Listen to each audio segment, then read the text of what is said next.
You felt it, didn't you? That sudden shift in the air, that electric charge crawling under your skin, like a storm creeping in on the horizon. It's fear, not yours. Oh no, not anymore. Theirs. Because the thing they spent years burying, silencing, caging in the darkest corners of your mind, it just opened its eyes. And now, it's hungry. They whispered behind closed doors, smirked as they shoved you into the abyss, convinced you'd never claw your way out. They thought the silence was defeat. They mistook your stillness for surrender. What a delicious little mistake. See, they were never afraid of you at your weakest. They mocked you when you bled, sneered as you begged, laughed as you broke. But that was before the chains snapped, before the shackles crumbled into dust, before the thing inside you, ruthless, vengeful, insatiable, was reborn in the flames of every betrayal, every wound, every humiliation they thought you'd never survive. Oh, but you did. And not just survive, you evolved. They wanted you helpless, drowning in doubt, crushed under the weight of their lies. But something else grew in the darkness, something colder, sharper. The version of you they feared, the one they prayed would never resurface. And now, standing in the ruins of their illusions, you see the truth, clear, undeniable, and glorious. They never had power over you. It was borrowed time, a fragile illusion, a game they played while you were asleep. But now, the game is over. Now the nightmare belongs to them. The looks on their faces, oh, it's poetry. The way their smiles wither, the way their voices falter, the way their hands tremble when they realize the shift in the air is real. They aren't whispering anymore. They're stammering, gasping, grasping at excuses, apologies, bargains. But what do their words matter now? When their time came, they used their voices to tear you down, to spit venom, to break your spirit. And now, your silence, it's a blade against their throats, a suffocating weight around their hearts, a reminder that their sins have found them. Because you see, there's a law in this world more ancient than justice, more brutal than revenge. It's balance. They took and took and took your peace, your trust, your soul. But the scales are shifting. The reckoning is here, and it won't be gentle. They never stopped to wonder what would happen when the demon they feared woke up. They assumed it was long gone, buried beneath years of suffering. But suffering does not erase rage. It sharpens it.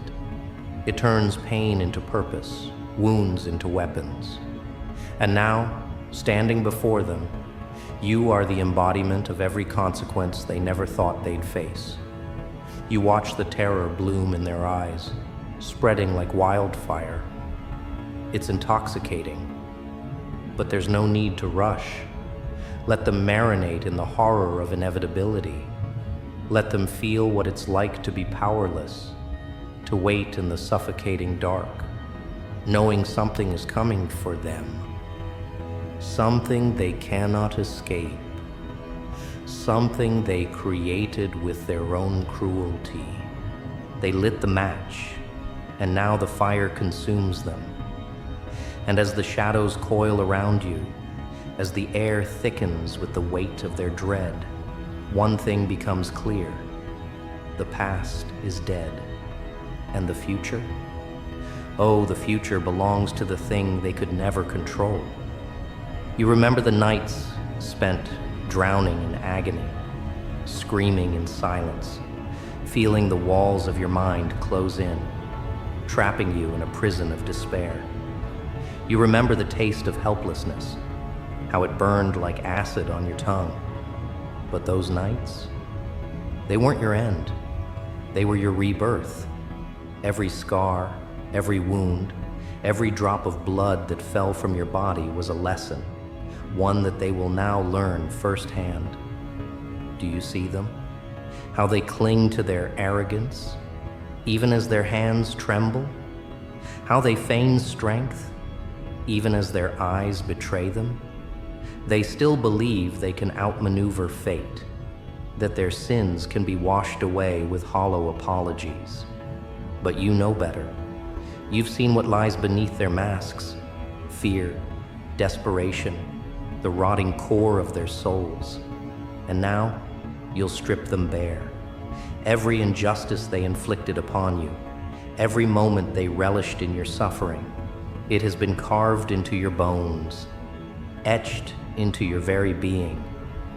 You are no longer the person they tormented, no longer the weakling they crushed beneath their heels. You are the storm, the reckoning, the inevitable force that they can neither fight nor escape. And oh, how they will try. They will run, they will beg, they will scream for salvation. But salvation isn't coming, because mercy was something they never gave you, and now it does not exist in you. They sculpted the monster they now cower before. They thought they were untouchable, that their sins would be forgotten, buried beneath time and regret. But time does not forgive. Time sharpens the blade, and now the blade is in your hands. The moment they dreaded has arrived, creeping in like the cold fingers of death, tightening around their throats. They thought they could extinguish the fire, but the embers never died. They only waited, smoldering in the depths of your soul, waiting for the perfect moment to ignite. And now, the fire rages. They can smell it, the inevitability of their downfall. It's in the air, thick with the scent of retribution. It's in the silence, heavy and suffocating. It's in your eyes, burning with the flames of everything they thought they had destroyed. They wanted a monster? They made one. And now, that monster is awake, and it will not rest until every debt is paid in full. Let them squirm. Let them feel the agony of uncertainty, the same agony they once forced upon you. This is their punishment. Not just pain, not just suffering, but the knowledge that their end is near, that the demon they feared is no longer lurking in the shadows.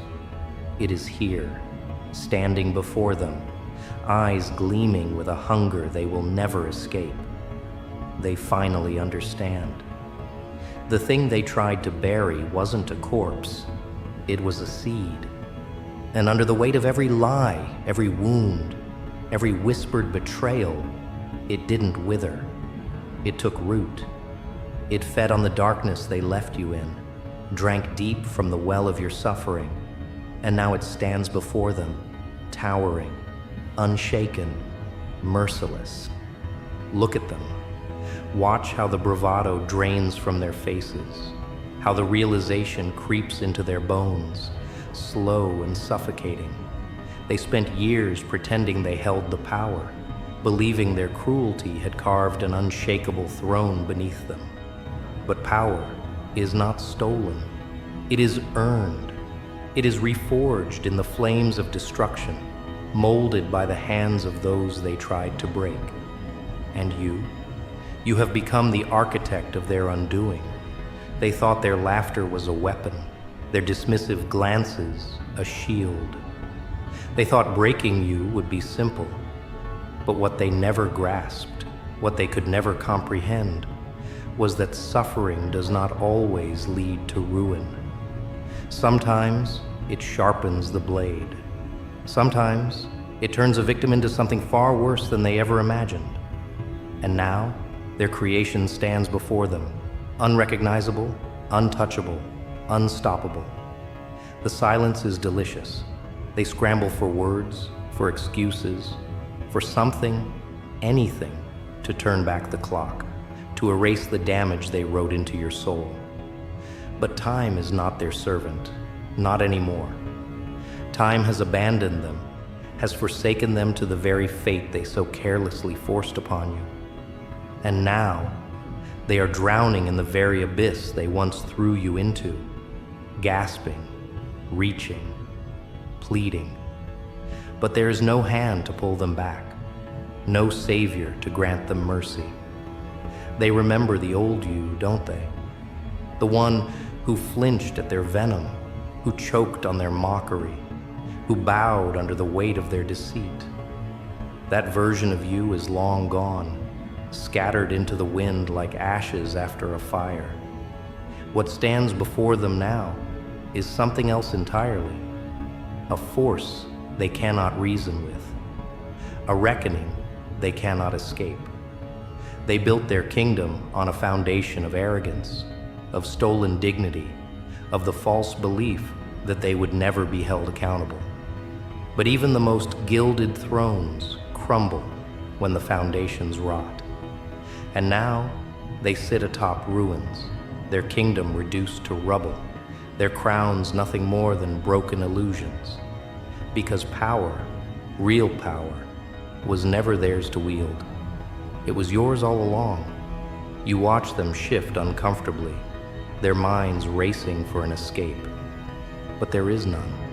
The walls they built to trap you have closed in around them. The cage they locked you in has become their own. And you stand outside it, watching as the panic sets in, as they finally taste the despair they once fed you in endless doses. It's poetic, isn't it? The way fate balances the scales. They took everything they could, thinking there would never be a day of reckoning. But justice is not always served in the light of day, in the hands of law, in the whispers of a fair world.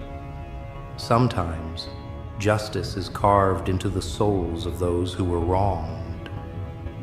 Sometimes it is delivered, not with mercy, but with the unrelenting force of consequence. And consequence does not bargain. It does not weep. It does not forgive. They can feel it, the weight of inevitability pressing against their chests, squeezing the air from their lungs. They are drowning in it now, in the cold, merciless tide of their own making. And there is no hand to pull them back to shore, no voice to call them home. Only the silence, only the echo of their own cruelty, wrapping around them like chains, dragging them into the abyss they so carelessly created. The fear in their eyes is intoxicating. It sings a song sweeter than any apology, any desperate plea, because fear is honest. Fear does not wear a mask. Fear is the only thing they cannot manipulate, cannot twist, cannot mold into something convenient. And right now, in this moment, they are drowning in it, stripped bare of every lie, every illusion, every ounce of the false confidence they once carried so effortlessly. They can beg, they can scream, they can promise 1,000 lifetimes of regret. But regret is a currency that holds no value here. The price they must pay is set in stone, and there will be no bargaining, no last-minute salvation. The storm is here, and it does not pause for apologies. The flood has come, and it will not recede until every sin is washed away in the tide. They tried to make you small. They tried to steal your voice, to crush your spirit beneath their heels.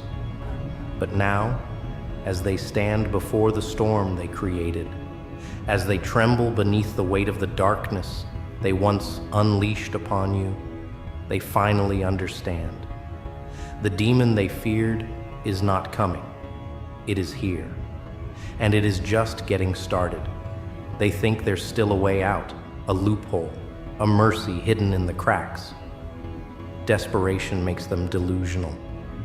Watch them scramble, their minds grasping at anything that could grant them salvation. They speak in riddles now, contradictions, anything to twist the narrative. to paint themselves as the victims. They've spent years mastering deception, spinning their cruelty into justifications, convincing themselves that their sins were merely survival.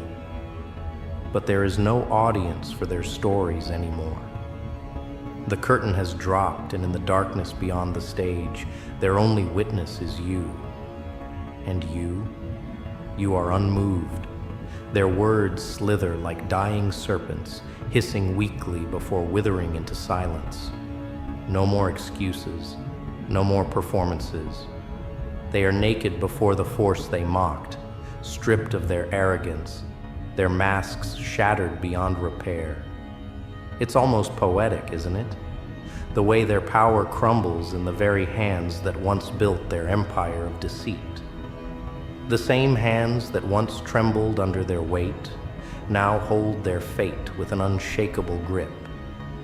How quickly the mighty fall when their illusions dissolve into nothingness. You can hear it, the ticking of fate, counting down the moments they have left. There is no turning back. This road has only one destination. They set the course themselves, long before they ever realized they'd be the ones walking it. They feel it now, that unbearable weight pressing into their chests, suffocating, unrelenting. Fear has become their oxygen, thick and choking, filling their lungs until there's no room left for anything else. And yet, still, they hope. Hope, a cruel, fragile thing in the face of inevitability. You let them taste it, just for a moment. A flicker of false salvation, a mirage of escape.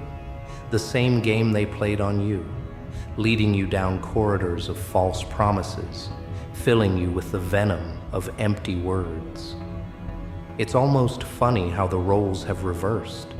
They were the architects of nightmares, the sculptors of torment, the ones who thrived on watching others break. And now, they stand on the precipice of their own destruction, realizing too late that they built the very abyss they are about to fall into. The silence between you is heavy, pregnant with dread, dripping with the weight of everything they tried to erase. There is no forgiveness here, no redemption, no second chances. They never believed in such things when they held the blade. Why should they receive what they never gave? The universe is not blind to balance. The hands of fate are steady, unyielding, and they have delivered them to you with perfect precision. This is where their reign ends. You step closer, they shrink back. A pathetic sight, once so sure, so untouchable, now reduced to a quivering mess of regret and terror. The fear in their eyes is more satisfying than any vengeance you ever imagined. Because this is true suffering, not the pain of a wound or the sting of a strike, but the deep, all-consuming dread of knowing it's over. That no amount of power, no wealth, no connections can save them from what's coming. They ask for mercy. The word itself feels foreign on their tongues, an alien concept that they never entertained when the roles were reversed. And now, they dare to beg for what they never granted? It almost makes you laugh. Almost. But there is no humor in this moment, only justice. Because what is mercy to those who reveled in cruelty? What is kindness to those who turned suffering into an art form? They forfeited the right to salvation the moment they chose to wield destruction as their weapon. Every scar they left upon you, every tear they wrung from your soul, every night they forced you to endure in the suffocating grip of despair. Those are the architects of their fate, the authors of their ending. You have no words for them, no need to explain what they already know. The verdict was decided long before this moment, written in the ink of their own sins, signed by the blood of their victims. The scales demand balance, and balance has finally arrived. They spent their years feeding on suffering, filling their bellies with stolen peace, drinking deep from the well of others' misery. But hunger is a cruel thing, and now it is their turn to starve. You don't need to lift a hand. You don't need to strike or scream or rage. They are unraveling on their own, crumbling beneath the weight of their own karma. The walls are closing in, the shadows tightening, the whispers of their past sins growing louder with every breath. This is their undoing, delivered not with a blade or a fist, but with the raw, unshakable truth of consequence. And oh, how it crushes them. You watch as the last remnants of their facade shatter, as the full gravity of their fate sinks in. There is no running, no hiding, no escaping the reckoning they themselves have conjured. They see it now, clearly, painfully. The demon they feared was never lurking in the shadows. It was never an external force, never a separate entity waiting to strike. The demon they feared was you. And now it is awake, fully, unstoppable, eternal. They whisper prayers to gods they never believed in, bargain with forces that have long since abandoned them. But there is no salvation for the wicked, no refuge for the architects of destruction. The storm has come, not as a sudden strike, but as a slow, relentless force, eroding everything they built until nothing remains but dust. And you turn away, not out of mercy, not out of pity, but because they are already finished. The world they ruled has turned to ash. The power they clung to has slipped through their fingers like sand. There is nothing left for them to destroy, no one left for them to manipulate, no mask left for them to wear. They are prisoners now, not in a cage, but in something far worse, the inescapable, unrelenting grip of their own fate. And that is a fate far worse than any punishment you could have designed. As you walk away, the echoes of their downfall follow you, haunting, poetic, final. The past is buried, the chains are broken, the nightmare is over. But for them, it has only just begun.